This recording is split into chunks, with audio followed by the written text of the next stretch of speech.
Are you looking for affordable housing in Kirkland, which just seems to be impossible to find?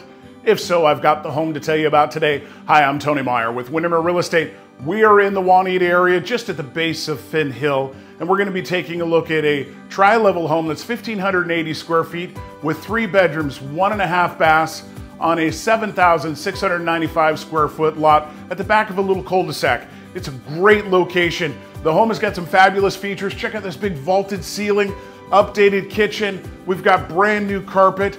The home is set on a lot that is adjacent to a large undeveloped parcel. It's been that way for many years. Gives a nice sense of privacy to the property. It's got some great features on it, and I know you're gonna love this home.